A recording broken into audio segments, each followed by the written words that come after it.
Hi, NBJV listeners. This week is a little different as we're on the road in Martha's Vineyard for a special edition of No Boxes, Just Verses. From time to time, I'll be sharing these unplanned, unboxed conversations with people I meet along the way. These moments that weren't recorded in a studio, but they carry the same heart, the same clarity, and the same rhythm as what defines everything this show is about. And there's some really powerful lessons we're going to learn, and in a beautiful place, like I said, about being in Martha's Vineyard, because it's a place that really represents rest, reconnection, and elevated conversation. So I sat down with two dynamic women who are both reshaping what leadership looks like. First episode will be with Christiane Pendarvis. Christiane is a direct-to-consumer powerhouse who is now the CEO of Pattern Beauty. And she was previously the co-president and chief merchandising and design officer at Savage X Fenty. Yep, Rihanna's brand. Next up is Lauren Milan. Lauren is the founder of LMB Group, and she is the former CEO of Digital Undivided. Lauren's a former fashion model, turned change maker, turned serial entrepreneur, turned award-winning author, and if that isn't enough, she was also the youngest self-made winery owner in the United States. So this week, no studio, no scripts, just a lot of real talk about career pivots that don't always look like wins at first, but the resilience in the face of the setbacks is really where the lessons are learned. These women stay grounded in passion, purpose, family, and faith. You're in for a real treat, and I promise you some amazing fire playlists from both of them. No boxes, just verses, on the road in Martha's Vineyard. Let's get into it.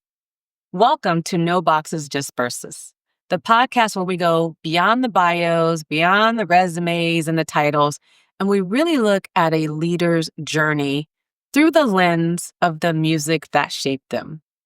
Each week, we follow an inspiring leader's pathway through 5 lessons, 5 songs, and we come up with one unforgettable playlist. Let's put the pedal to the metal, let the top lean back. I don't know where we're going, I don't know what we're running to. I'm checking for you, how you feel about that. I think it's time we rendezvous. And today's guest is the incomparable Christiane Pendarvis. Christiane, welcome to No Boxes, Just Verses. Thank you, my friend. I am thrilled to be here. Oh my gosh, we've been trying to make this work. And so I'm super excited that you're taking some beautiful time out of your vacation on Martha's Vineyard to sit down and talk to No Boxes, Just Verses. So I really appreciate it. Absolutely, baby. You know I would do anything for you. Not for everybody, but just for you. I am very blessed. Well, look, I want to get into your background first before we dive into it and share with our listeners just the amazing things that you've done. You're so inspiring, and I'm so excited to call you my friend. Today's guest, Christiane Pendarvis, is a growth-oriented chief executive officer with nearly 30 years of experience leading direct-to-consumer and omni-channel consumer businesses. She is currently the co-CEO of Pattern Beauty by Tracy Ellis Ross, and previously she served as co-president of Savage Fenty. At that company, she helped grow revenues 6 times and closed a financing of over $240 million. Nothing to slouch at all, and quite the brand. So thank you for that work, because I own quite a bit of it. Thank you. Quite a bit of Pattern too. I appreciate your financial support of my businesses. Absolutely. But your background spans over many Fortune 500 brands, including Old Navy and Victoria's Secrets, just to name a few. You bring a leadership style grounded in compassion, humility, and empathy. You serve on the boards of public companies, including Him for Hers, Hootsuite, and you've been recognized by WWD, the NRF Foundation, and Women in Retail Leadership Circle as one of the most inspiring leaders in your field. And I recognize you as one of my most inspiring friends. So again, welcome to No Boxes, Just Verses. Thank you, baby. Thank you. I need you as my hype woman. with me at all times. Hey, look, the way that you travel and how you dress, I absolutely want to be. Add me to the +1 and to the suitcase. I'd be around for that. So Christiane, it's interesting. I met you. To full disclosure, I met you through a organization that deals with women on boards. However, you were actually my husband's friend first, and I have to give him a little bit of credit, very teeny bit. But you and Bill were actually friends first. And then, as he likes to say, I stole you. I mean, he may have just lost me. I don't know that you actually stole me, but no, yeah. I love your husband to death, Yes, I do. And it's so we've gotten to meet your husband and I've gotten to meet your family. And so this is really special because I know a lot about your professional career. And now we're going to dive a little bit more into some of your personal stuff as well. Because when I first met you, I just assumed that you grew up like in LA your whole life. You just kind of have that LA girl vibe. And then when you told me where you were from, I scratched my head and I was like, oh, there's a story behind that. Yeah, you're like, that don't seem to fit. Like, I didn't even, you don't even. In fact, I said, where's your accent? So let's get into like your starting journey. Like, who is young Christiane? Where she grow up? What's she thinking about doing? I'll tell you, the song that she was listening to that she's very inspired by is We Are the Champions by Queen. So there's a story behind that as well. There are so many layers to the story behind that. So first of all, she wasn't Christiane. She was Christy. What? So I think I probably was in the 4th grade before I knew my name was Christiane. I was Christy. That's what my family called me. That's what my friends called me in school. I've known you all this time. I never knew that. I know. Okay. Now, so if you were to see anybody of my relatives back from South Carolina, which is where I'm originally from, they'd be like, Christy! and you'd see a completely and totally different part of me. So I grew up Southerner, grew up in South Carolina, grew up in the 70s. So yes, I am a woman of a certain age. Yeah, well, me too. What I think is so interesting about my background now that I've had the opportunity to reflect on it, which thank you for the opportunity to do that. I was born in April of 1970 in Greenville, South Carolina.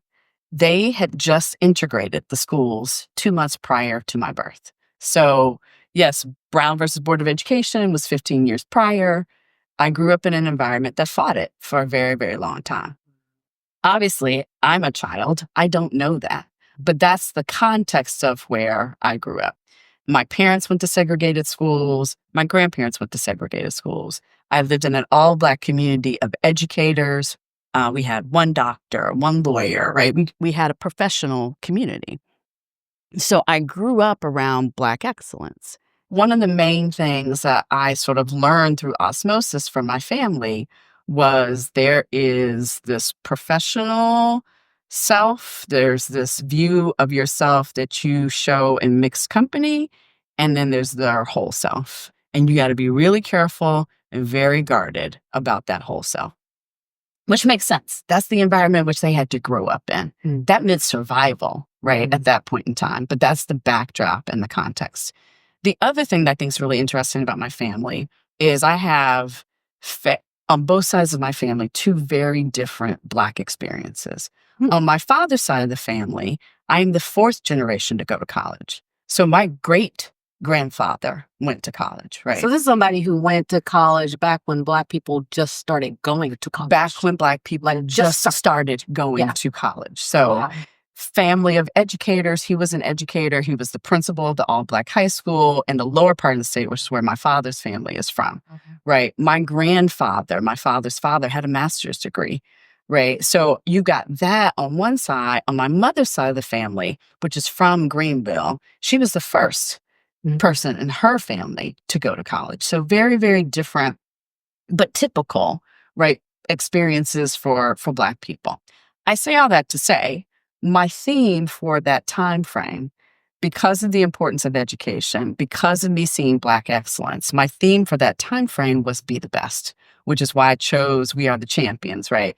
And it's the verses of no time for losers because we are the champions. Yeah. That's what struck me about my childhood. Yeah. I was gifted academically. I learned to read when I was 3 years old. I was always in gifted and talented classes. My family just expected you are going to be the best. academically. Like you could not walk in my house without an A on a report card, right? I think the only thing that I ever got a B in was physical education. Because let's be honest, I was the nerdy little kid that, hated when field day was about to come up because I was like, I know I'm going to finish last in every little event. So I'm not excited about field day. So that's the environment in which I grew up in. And so I just learned like I am capable academically. Again, I didn't have the context that I was being taught by teachers who had been at all white schools and who may have had whatever prejudices they had, right? That didn't sort of impact me, at least in how I performed or how I felt academically. So that's where I learned about you excel, you are gifted, you are talented, you are required to really leverage those gifts and those talents. And like, we don't accept anything less than that. We are the champions, no time for losers. So you learned really early on, obviously the value of education, but you also learned really early on grind, like a leadership because and then certainly by the time we get to you being the CEO, you really have learned about the power of like, you have to grind and you have to really figure out like what your lane is going to be. Like you knew you were the kid, you're like, I'm not like sports is not going to be my thing. Not my thing. Because I'm my thing. Not my thing. But this is going to be my thing. This is my thing. And I'm not just, here's the other thing. When you raise these kids who are not the first of anything, and sometimes they don't have that grind mentality, like I deal with this right now with one of my kids in particular. You weren't the first of anything, actually. Yet you still had that grind mentality. But part of it was because growing up in that environment in the South, I had a deeper connection to now what looks like history as the civil rights movement. Yeah. But that was just our life. I see. Right. That was just our life. My grandfather was a teacher and a reverend in the United Methodist Church. He's on my father's side. My grandmother was also a teacher. My next door neighbor was my principal at my elementary school. Right. And so I saw those people, and I'm the oldest of three, much older than my middle and my younger sister. I saw myself as, I can't disappoint them. I see. I can't disappoint them. Yeah. This is what they expect out of me. Like, funny story. One of my next door neighbor, husband was the principal of my elementary school.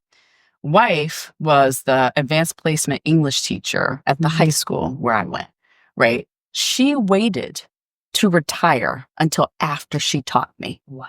English was my worst subject. I was terrified because she was known for being one of those like hard grinding, serious teachers. And I tried to tell her, I was like, don't wait. You're going to be disappointed. Please don't wait for me. Right. She taught my parents. Oh my. She taught my parents. She'd been teaching for a long time. She'd been teaching for a long time. My parents also had me very young, but she'd been teaching for a long time. So that was like the community. Everybody knew each other. We all went to church together. And so this expectation was, you are smart, you are talented, you have been blessed with gifts. You do not squander that. Yeah. You do not squander that. Yeah. So let's go to the next phase of your life. So you grew up in South Carolina. So at some point you become Christiane. Fourth grade, I learned. So fourth grade, I learned I was Christiane. I didn't transition really to being truly to Christiane until after I graduated from college. Okay. So I went from Christy to Chris in college. So if you see all my college friends, they'll refer to me as Chris. And then I got to the like, wait, that's a beautiful name. I like that name. Right. I'm going to start using Christiane. Right. Yeah. Right. Well, the song that you pick kind of for that next stage and talk us through like, where do you go for college? Where, what is a young Christiane like? She's lots of things. Yeah. But the song you pick is Good Times by Chic. Yeah. And that's a real good, fun kind of coming of age, adulthood type of song. So what is this what is the coming of age story for you? Yeah. So I picked that song partially because I feel like it was a transformational time. Yeah. Yes, fun was about that. But for me, and my theme was exposure through growth, drives growth or enables growth. For me, I went to school at Harvard. So I left South Carolina and I had spent really the vast majority of my life in South Carolina, again, in a small town, with not that much exposure, just quite frankly. So when fast forward, then I went to school in Boston. But how do you pick Boston?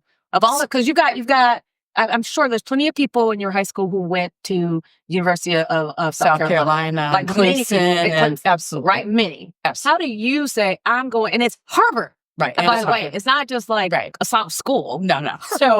So funny story. They sent me an application. Harvard did. Harvard. So your sent me an grades are application. good. Your SATs are Right. also good. My grades are good. My SAT scores are great. Like I graduated valedictorian of my high school. I had great SAT scores. I was captain of the cheerleading squad, president of my class, like you name all the little things, right? Mhm. They sent me an application. I would have never applied to Harvard. Really? It was not on my radar at all, right? So I was a huge basketball fan. Yeah. Growing up in South Carolina, watching ACC basketball. I had applied to Duke and I had applied to Georgetown. I was going to either Duke or Georgetown because I loved both of their basketball programs. And they're great schools. They're great Right. schools. Yeah. And they're great schools, right. Right. So I actually got almost a full ride to go to Duke. Much to my father's chagrin, I did not accept that full ride. He was looking at me. He was like, "Are you sure you want to have it?" Right. And honestly, part of it was I got in. Am I really going to look back and say I didn't go? Yeah. I like Duke's a great school, Right. But you got in Harvard. but I got in Harvard. Right. Like, I have to go to Harvard. And I went on campus for their, admitted students weekend and had a good time, not a great time. Okay. And I thought, well, that's better for me. That's better for me that it was good. So like I wouldn't be out partying and missing class. Really? And right. I was like, I don't need to be when I went to Georgetown's admitted students Yeah. weekend, I had a great time. Great time. Howard was there. We went over to a Right. party at Howard.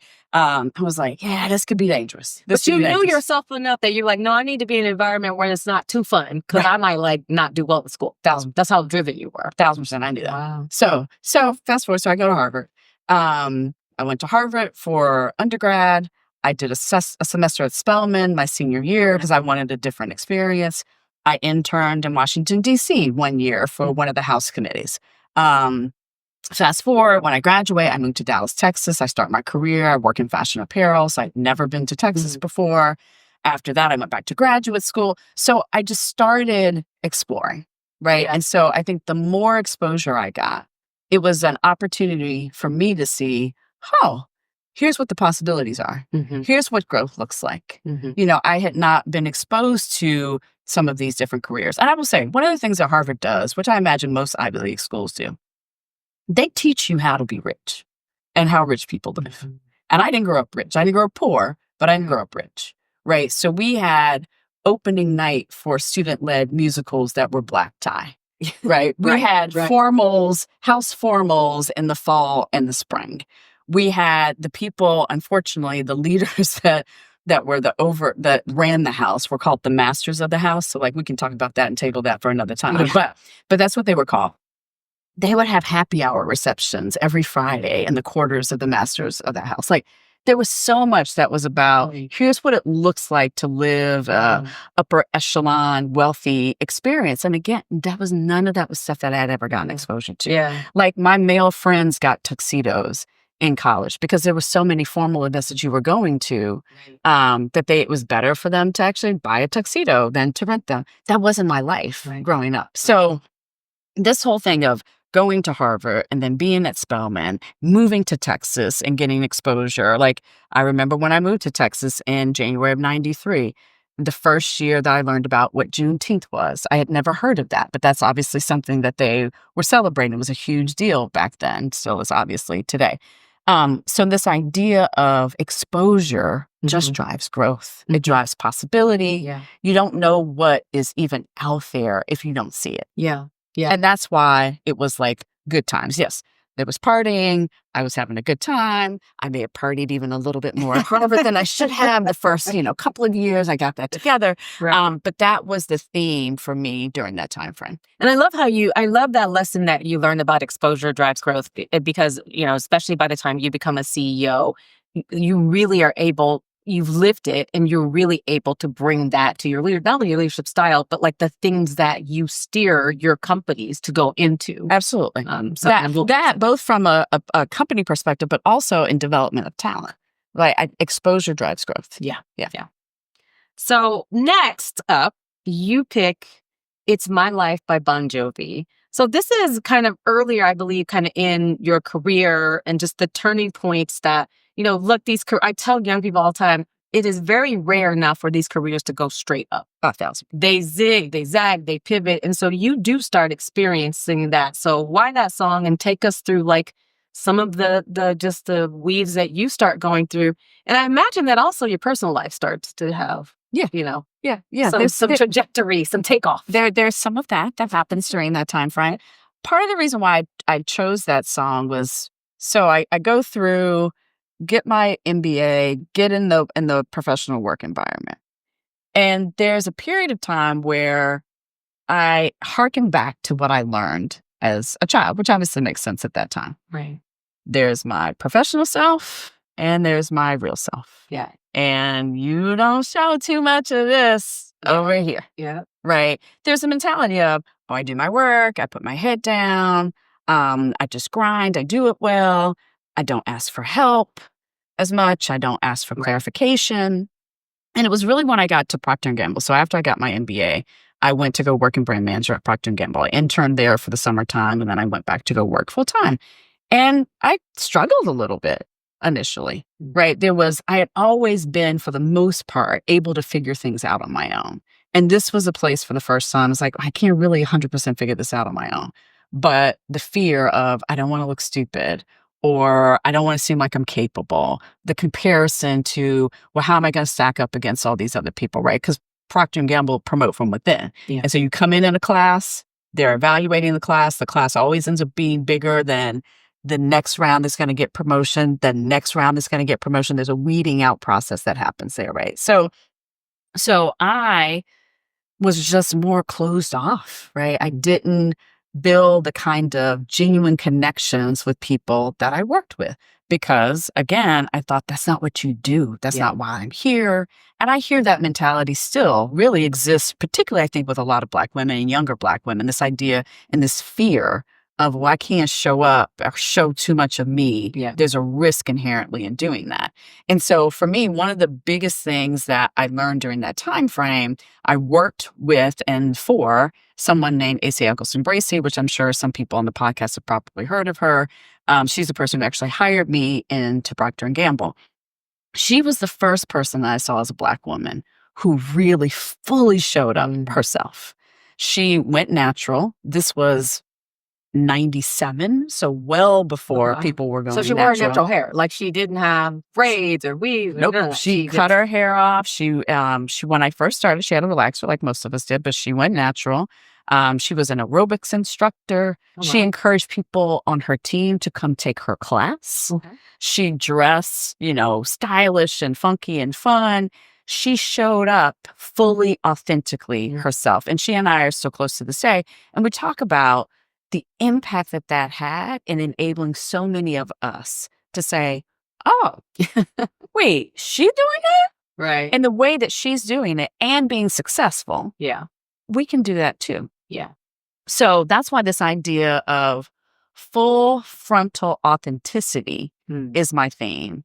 And it's my life, right? It's not my parents' life. I understood why they had to live how they had to live, because they grew up in a different time and place, and that is what survival meant like. Yeah. But this was my life, and I needed to make a turn and approach things differently for me to really fully be successful. Now, it took me years to really fully embrace that. But when I left Procter & Gamble, I ended up going back into retail. So I started my career out of college in retail at Neiman Marcus department stores, went back, got my MBA, tried brand management, realized that, no, I really, really love retail. I want to go back. And so I moved to San Francisco and went to go work at Gap Inc., working in the Banana Republic brand.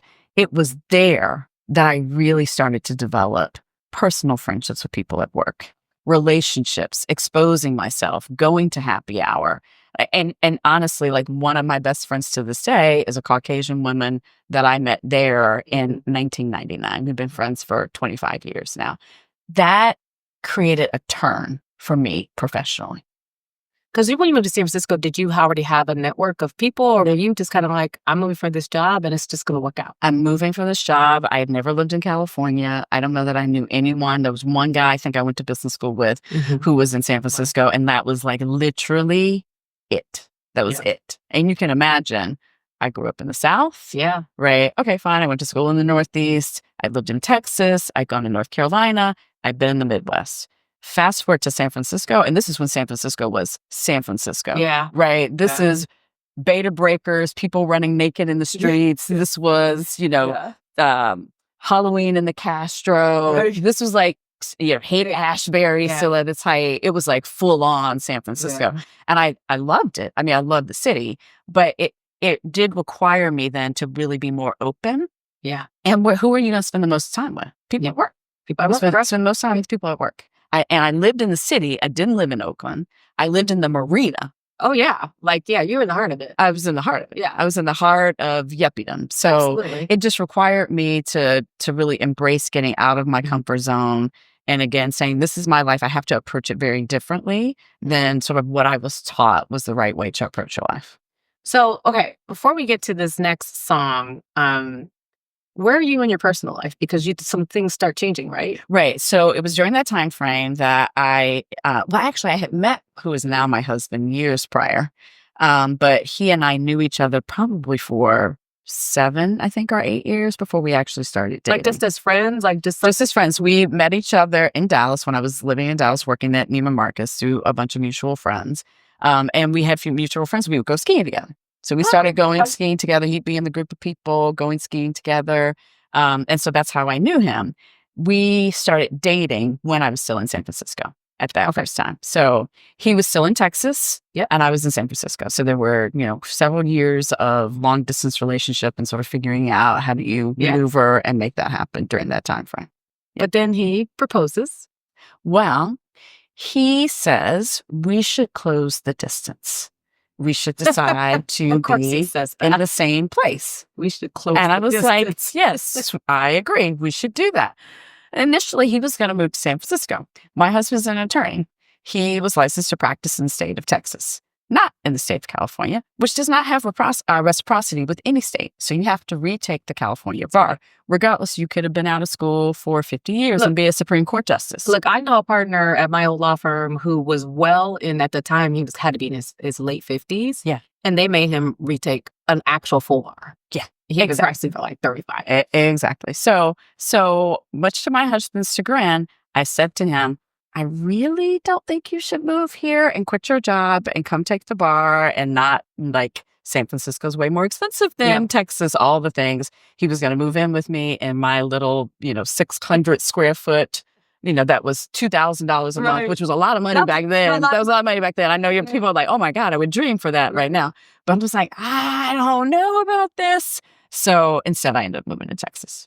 So you go back you leave the Bay. You were working at basically like Old Navy, the Gap. I was working at the Gap still. For a period of time, I told them I needed to move and I was commuting between Dallas and San Francisco. Then I ended up getting a role. A friend of mine that I worked with at Procter & Gamble, crazy enough, was at Radio Shack. And he called me and said, hey, we're looking for merchants. That's what my role in the business was, talent. Would you be interested in Radio Shack? And initially I was like, I work at the Gap. No, I'm not interested in Radio Shack. But I went in and talked to them and they were interested in sort of transforming the business and what they were doing. And it was going to give me an opportunity to be local. Okay. So ultimately I did make that career pivot and I went to go work at Radio Shack. So now you live in Texas. And your personal life is blossoming and you guys do eventually get married and all the things. And your career is still you're still doing well, like on all fronts, like career wise. And so we'll now kind of dive into this next phase of your life. Yeah. You face seasons of resilience, including some career things that didn't go out as planned. And so kind of take us through that phase. Because you eventually do make your way to LA too. So we have to get to that. Yeah. But the song that you picked is the theme from Mahogany, Do You Know Where You're Going To? Diana Ross. Yeah. Which is so funny because of where you work now. But anyway, we'll go into that in a minute. Yes. Which I have to tell, I tell Tracy like how much I listened to her mother's music when I was growing up as a kid. Because my family was huge. My parents were huge friends of Diana Ross. So, back in the day, where I grew up, just another whole aside story. We had one black radio station. It was an AM station. Oh, my. It went off at sundown. So I spent a lot of time with like actual records on the record player if I wanted to listen to some black music because come like 5, 6 o'clock, radio No was radio. not, no radio. It's not an option. Not an option. Anyway, so Diana Ross was one of the many people, Marvin Gaye, the Jackson, like all those people. So yeah, so fast forward. So I move my still not yet husband, significant other, partner, boyfriend, whatever you want to call him, at the time to Columbus, Ohio. We are there for 4 or 5 years. Is he practicing in Ohio? He goes in-house. So he had been working at a law firm in Texas. He moves to Ohio. And so things are progressing. Like I was a vice president at Radio Shack. When I go to Victoria's Secret, they're like, we don't have a role at that level. So I take a step back, to your point around it doesn't always look like this in your career. So I did take a step back. The person I was supposed to be working for resigns 2 weeks before I start, right? The vice president I was supposed to be working for, which at first I thought, okay, that's crazy. Now what am I going to do? Fast forward less than a year later, I take her job. I get promoted back to vice president. Career things are going great. And see how that works in life? Because I've talked about this in the podcast with some other folks, some other leaders.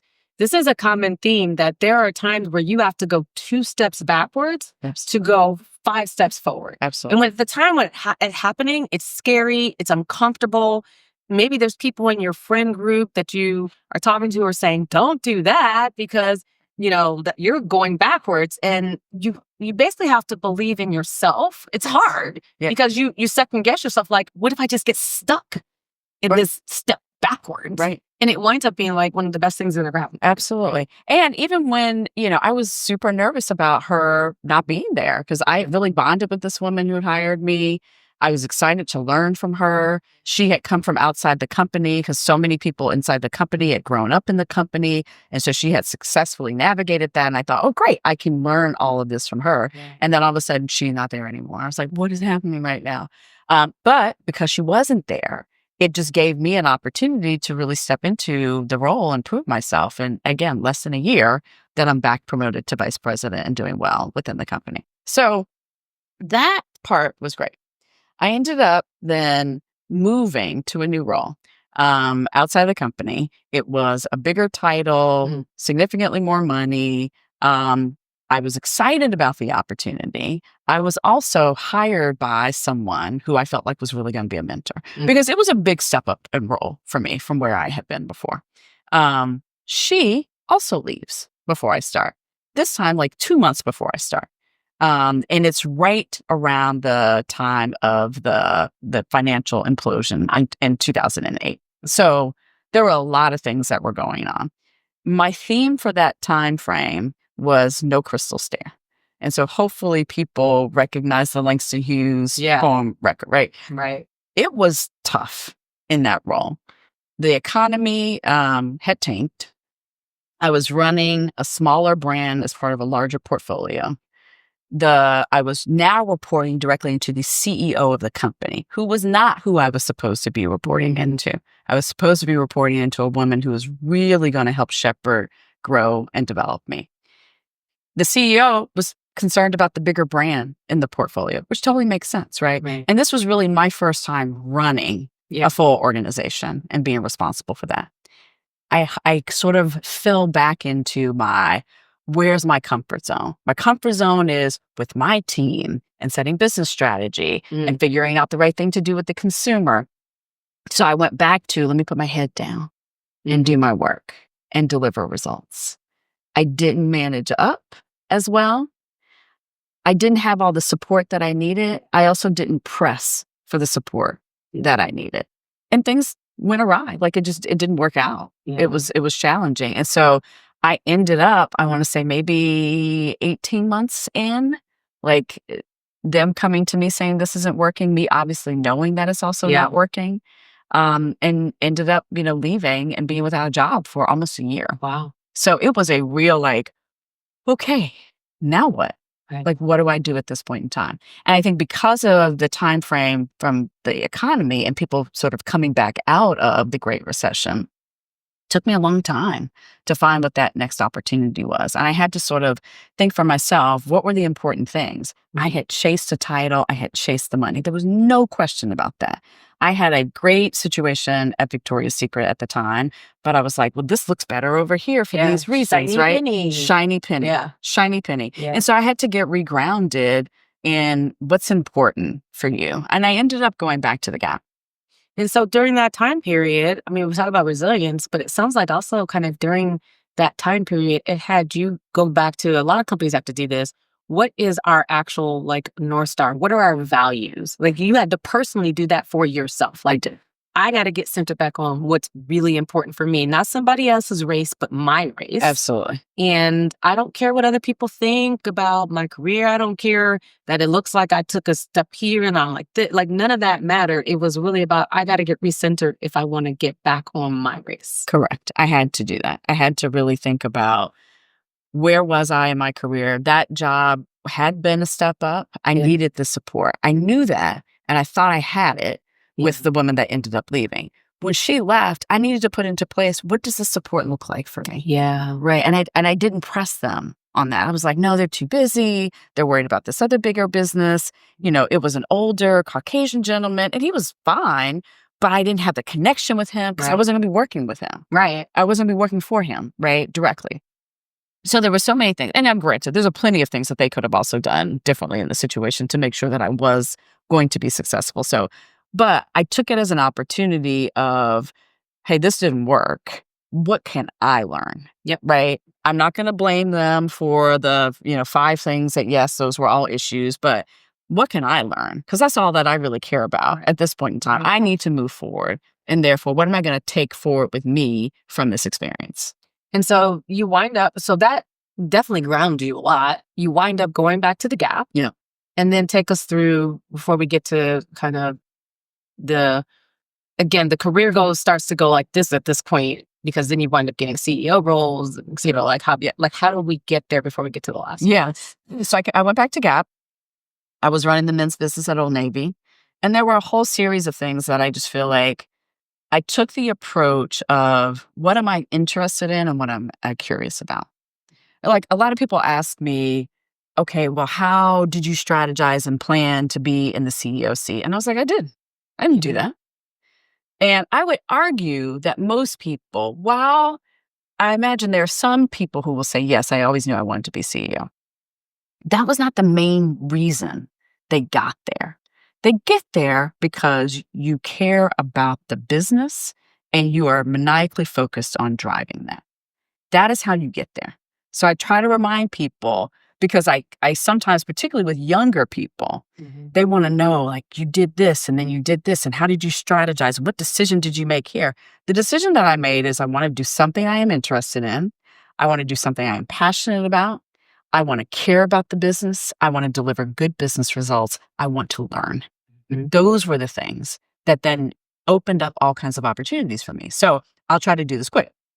I went to Old Navy. I was running the men's business. It's $1 billion business. So it's a very large business, right?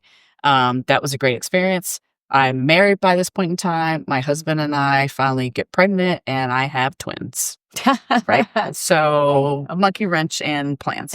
I ended up taking a prolonged maternity leave. So I think I took like 6 months off. The company filled my role while I was out on maternity leave, which they can do, right? They just have to give you a role when you come back. That's the equivalent. When I came back, there was not another role in the business. There was a special project that the CEO at the time had carved out. And they were like, would you mind parking here for a period of time until there's something that opens up back up in the business and we'll put you back into the business? And I did. And I will say that decision, again, you just never know how things are going to work out. So dramatically changed my life. It was the first time that I had stepped out of a business role. I had always been accountable for driving the business. This was a strategy project. It was focusing in on changing Gap's operating model. Gap was trying to compete with the likes of Inditex, which is Zara's parent company, and H&M, businesses that had been combined less than Gap a decade and a half ago that were surpassing them in revenue, right? So they're like, we gotta be able to build a different mousetrap. And so the project was working with the CEO, working with the brand presidents of figuring out what's our new operating model. And I was like, this is great.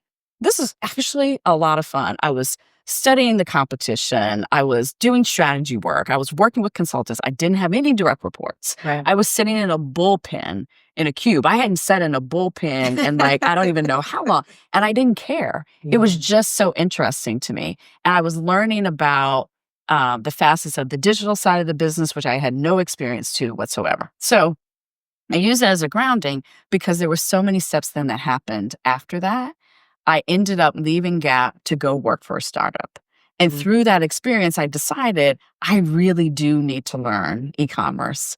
And I don't know that I can do it effectively in the four walls of Gap. Not because Gap didn't have a focus on e-commerce, but learning something in a natively direct-to-consumer business just gives you a different purview of that. And so I was on the project, a role opened up in the business. I decided not to take it. I stayed on the project, and I ultimately ended up leaving to go work for a D2C brand, not even in apparel, because I just wanted to learn it so badly. So that move happened. And it was funny, fast forward now to the pandemic, because so many of my contemporaries and peers were like, why are you going to go work for this small startup? Like e-commerce, who cares? Right? Because Gap was a very stores-centric organization at the time. It was brick and mortar. It was brick and mortar.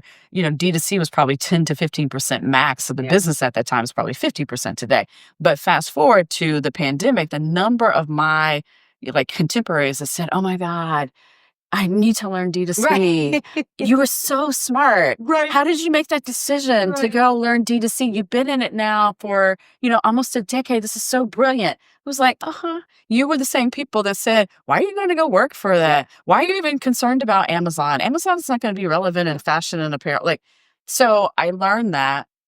I took that outside of apparel, went to go work and run e-commerce then for a direct-to-consumer business that was a heritage catalog operator. But ran multiple brands through that platform. I learned e-commerce. I was running 7 different brands. I learned about Amazon and Marketplace because I was responsible for the Amazon side of the business. And I was in the business. So when I had gone to the startup, because I didn't have business experience, I took on an operational role. Right? Something completely and totally different, because I was like, I just need to get my foot in the door so that I can learn this. So fast forward, then I take it to go run the business again, back on the apparel side. It was also a plus size retailer. So they had multiple brands that were plus size. Okay. So then fast forward, opportunity comes with Savage X Fenty. Right. Which you wouldn't have had that opportunity with Savage X Fenty if you hadn't have made those leaps of faith to do e-commerce and it just wouldn't have. And ops, right? You had the other, and at this point, you also have done strategy, which will actually come back to your being important when you get on a board. But all of those different pivots where it was I went on maternity leave extended, and then somebody decided to take me out the business, wound up having a plethora of other skill sets that you gained that lead you to become the president of Savage Fenty. Exactly. You wouldn't have had that had you not done that maternity leave. You'd have to probably still be in some business role. I wouldn't have had it. I wouldn't have had it. Right. So when that role comes up, Savage X Fenty is maybe a year and a half old. Okay. It's a direct-to-consumer business. So I have now been in direct-to-consumer in a true native D2C business. When I first started at that other company, I didn't know SEO and SEM and conversion funnels. I had not dealt with engineers. All of that was brand new to me. I learned that. I learned that in a real environment. I went into apparel. I started working on plus size. That is a huge part of Savage X Fenty's kind of strategy. I had a ton of intimate apparel background, having been at Victoria's Secret. So it was all this stuff that I have just done has prepared me to be in this role, right? And it's stuff that you couldn't have gone to school for it. You couldn't have sat down with a supporter and said, I want all of these experiences so then I can go be a president and CEO of that. You couldn't have planned. You couldn't script it. You couldn't script it. You couldn't script it. And again, for me, it was just about learning. Again, that move at Gap, where I was no longer blinders on of what I had been doing as a merchant driving primarily a stores-based business, where I started to say, let me look at this, right? Gap, when I first was at Gap in 1999, was a $15 billion company that operated 4 brands and in a handful of countries. You fast forward to when I started working on that strategy project, they were still a 14 or $15 billion company. They were 5 brands. They were in 150 countries. E-commerce had grown, but they had not been able to grow the top line of the business. At that point in time, Inditex was 20 billion. I think H&M was probably about 15 or 16 billion. Fast Retailing, who was Uniqlo's parent company, was like 10 or 12. Those 3 businesses were less than 15 billion combined back in 1999. Wow. Right. And so taking that strategy role really gave me the opportunity of like, oh, let me look at this market. Let me study Amazon. Again, people thought I was crazy when I was talking about eventually Amazon's going to figure out apparel. They're now the number one apparel business in this country. Absolutely. Over everybody else, right? Absolutely. So it was just, again, very unexpected, but it was a pivot that just opened up of, I can no longer just be narrow and focused on what I've been focused on. And that's where interest in e-commerce and interest in catalog it just opened up the possibility for me that, again, it was funny when I was, going through the interview process with the people at Savage X Fenty, I said to them, I was like, I don't actually know if there's anybody more qualified for this job than I am based on these series of things that I've done. So that pivot, that issue of needing to reframe when things didn't work out when I was chasing a title just set in motion a whole series of things. Like going to Gap initially, I went back to what I knew, but it was sort of a grounding place. I had been before. I could get my feet back under me. I could have a confidence level. I was running a part of the business, not a whole business. I'm granted it's a huge part of the business, but it wasn't all of Own AB. It was a segment of it. So it gave me the ability to be like, okay, you do know what you're doing. Yeah. And then the world just opened up. Oh, and did it open up for you? Oh my goodness. Yeah. So come on now. Savage Fenty wound up. I mean, that's a company whose trajectory went straight up. Yeah. And that was a big part of the time you were there. Yeah. And so you are charting new territories. You're going into, because e-commerce and just how that's working, even like you said, the big brands are struggling with it. Yeah. And, Savage is like doing a masterclass on it. I mean, I'm sure at some point, if this hasn't already happened for you, there's going to be an HBS case study on all of that for sure. Yeah, I'm ready to be like, Christiane was looking pensively out the window as she contemplated things. Exactly. Yeah. HBS, you need to do that one for sure. And so take us through those years and then you do another pivot. And so, and that's kind of where we are today, and I love this song and I think the words are so appropriate. It's Golden by Jill Scott. Absolutely. Yeah, absolutely. So it was interesting when I made the move to Savage. Yeah. It was in 2020. I was just about to turn 50, right? Pandemic hits.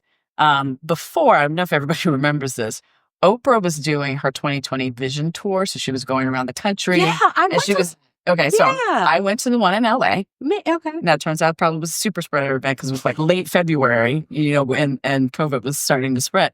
But one of the exercises they had you do was set your vision for yourself. Yeah. Pick a word or a phrase of words that was going to, really ground you for what you wanted to do that year. And the word I chose was Phoenix. Oh. Because I thought Phoenix as in the bird. Yeah. That bursts into flames and sort of rises.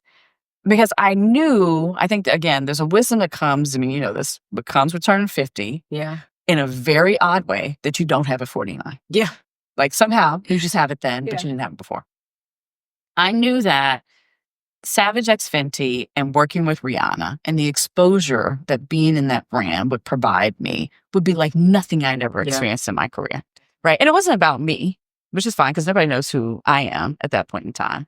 But I was also wise enough to know it doesn't matter that they don't know me yet. Yep. Because I'm going to take the opportunity that this platform provides and have impact.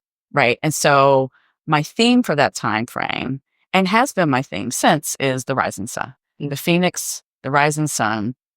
There is an opportunity and an impact that I can have that it's not lost on me that you don't see people, that many who look like me in these seats, right? And so Savage X Fenty was, again, an amazing experience. Part of it was, I'd say, luck. Some of it was what actually happened in the pandemic helped that business in a lot of ways because it was direct to consumer. So people weren't going in stores.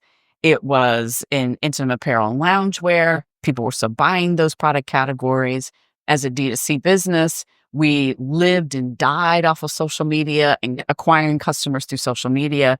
You had whole industries that were no longer spending on social media because no one was going out to eat, no one was traveling, no one was staying in hotels. So social media and digital media just got cheap. Yeah. So we literally, that first year that I was there in 2020, tripled the size of the business in 1 year. Crazy. And then the next year, we doubled it again. It was like nothing I've experienced before in terms of growth. I had worked for huge businesses that you were like, I grew 3% this year. And you were so excited about that. Like 3% on $1 billion business. Okay, that's important. But to have that kind of growth, I also raised capital for the first time. I had never done that. Okay. I'd never really been exposed to private equity. I worked at big publicly traded companies. Right. So I remember we were getting ready for our first capital raise and we had hired Goldman Sachs as our bankers. We were working on our management presentation and I was like, I am terrified. I am terrified. I didn't know what to, it was all brand new for me. Yeah, So I bet. Yeah, it was an incredible, incredible learning experience. Absolutely. When I tell you incredible, the amount of learning and growth, again, I look at it and say, I wouldn't be in this seat today and be able to be as effective as I am had I not been in that seat prior. And there were things that terrified me. Like literally the first management presentation that we did to a prospective investor. I mean, I think my palms were sweaty. I was like, Eminem, palms are sweaty.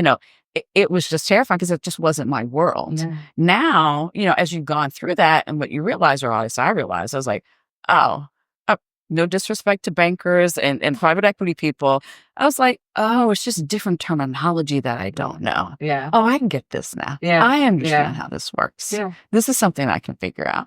And so fast forward, I was at Savage for 3.5 years and I was ready for the CEO spot and I didn't get it. And I was like, okay, that's fine.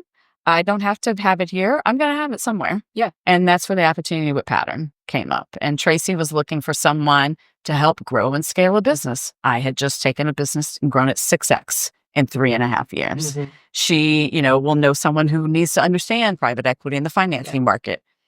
I understood that, right? The organization, when I first started at Savage, I think was like roughly 80 people. When I left, it was like 225. Mm-hmm. So we had dramatically increased the size of the team and grown capabilities, right? Those are all the things that she was looking for in a partner. I remember when I met with her for the first time, I was like, look, I don't know beauty. So if you want somebody who has beauty expertise, I am not your person. Right. But if what you're looking for is someone who can help you figure out how do you grow and scale the business? How do you think about organizational design and structure? How do you think about financing? What do you need to think about when it comes to investors? So by that point in time, not only had I done 2 capital raises and I dealt with a mainly private equity board at Savage X Fenty, I had also joined boards myself, right? So then I understood the position of being a board member and sort of what that dynamic looked like. And a board in a complementary industry. Right. Correct. Because for hers is a very complementary industry to where you are. Exactly. So all of those things then said, yeah, this is the right role for you. And so it'll be 2 years in October and it's been a great run. Well, look, I want to make sure that we give you an opportunity to talk about what you guys are working on next, both professionally with Pattern Beauty and personally, how people follow you, how can they keep in touch? And then I also want you we're in beautiful Martha's Vineyard. I'm loving the bomber jacket. That is gorge. But, we take lots of nice strolls and down the beach and, on Circuit Ave. And if you heard a song just playing, somebody driving by, because there's always a lot of music in our walks. Yes. If you heard a song and you just smiled and it just brought you joy, what would that song be? Oh yeah, this is an easy one. This harkens back to my Oakland days, right? So when we moved back to the Bay, when I went back to go work at Gap again, work at Old Navy, we parked in Oakland, and we were there for 8 years. And Oakland just Ooh, my heart loves it. Loves it. Shout out to the Bay. Shout out to the Bay, to Oaktown in particular. And so I adopted the theme song for the Bay. Blow the whistle too short. Blow the whistle too short. That comes on and I'm like, wait, what? Like, what's my favorite word? Yeah. Too short. Exactly. Yeah. That's the one that whenever it comes in, and if anybody, I mean, everybody that knows this in Oakland, you go to Oakland, you lose their mind. That song comes on, they lose their mind. So, yeah. So getting back to Pattern, we're having a phenomenal year. Like the brand has been around. It'll be 6 years in September. Wow. And we're having fantastic growth this year. We've been, funny enough, focused on driving brand awareness. Like, as shocking as it is that Tracy's been so supportive of the brand, we still have huge opportunities for customers that just don't know about Pattern at all. And or think that because Tracy's a biracial woman, Diana Ross's daughter, she's known for hair. She's like #hair goals for so many different people that, oh, this is her brand. That product's not going to work for me because I don't have Tracy's hair. So there are a lot of people that have that perception. So our big focus this year is, 1, driving awareness. And 2, our new tagline is your texture, your style by Pattern. Because we have a full complement of products that, whether you have curly hair, wavy hair, coily hair, or even tight textured hair, we have product that can work for you. You want to wear your hair straight, we got product that works for you. We have it for everybody. And that's why we said it's like, however your texture is, and then however you choose to wear your hair, your style. So your texture could be coily, but you wear your hair straight. That's fine. We have product for you because we have shampoos, conditioners, treatment products, all kinds of styling products, whether you use something that's lighter weight or you need something that's heavier, that provides more definition for your curls, whether you want to wear your hair straight, we have it all at Pattern. Well, what I can share with you guys, having your friend be a co-CEO of a hair care a company and a beauty company like that comes in really handy because when she visits you and she gives you like gifts, I get Pattern beauty gifts. So don't be jealous. Just get you a friend like that. Listen, Christiane, it has been such an honor, Chrissy. I learned something new. Don't ever call me that. I will never call you that again. I got the ability to call you that in this interview, and now it's gone. And now it's gone. It's back to Christiane, and I'm here for it. Your playlist, like you, is just full of inspiration and vibrant and lessons, and it's just so deep, and yet it's a vibe and it's fire and it's all the things that you are. So I'm so honored that you took this time out of your nice busy schedule to sit down with us. And I want to recap your list because we will have the Christiane Pendarvis playlist on Spotify. First, we have We Are the Champions by Queen. Next, we have Good Time by Chic, followed by It's My Life, Bon Jovi. After that, we have the boss, Diana Ross, with the theme from Mahogany, Do You Know Where You're Going To? And the last song you pick is Golden. I always want to call it Live It My Life like it's golden, but it's called Golden by Jill Scott. And your bonus song, which is such in my heart, because I'm in the Bay, and in particular, it's an ode to Oakland. It is Blow the Whistle by none other than Too Short. Christiane, thank you so much for sharing your journey and your lessons with No Boxes, Just Verses. I'm so thrilled that we got to spend this time with you. Thank you, babe. Thank you. Thank you so much. Thank you. And that's a wrap. Thank you so much for listening to No Boxes, Just Verses. And if this episode moved y'all, please share it, rate us, follow the show on your favorite platform, and we can keep building our leadership playlists together. So you can find me, guys, on Instagram as Shannon Nash 1 and No Boxes Just Verses on Instagram. You can also find me on LinkedIn as Shannon Nash ESQ CPA. You can also find No Boxes Just Verses on LinkedIn. You can visit our website at noboxesjustverses.com. Finally, don't forget to check out the show notes. The show notes are super important because this is where the playlists will live. You will be able to get these playlists on Apple and Spotify. You'll also be able to follow up and see how to reach out to the guests, follow them, and support them. Until next time, I need you to stay unboxed. You come for the stories, but you stay for the playlists. I'm Shannon Nash, and I'm out.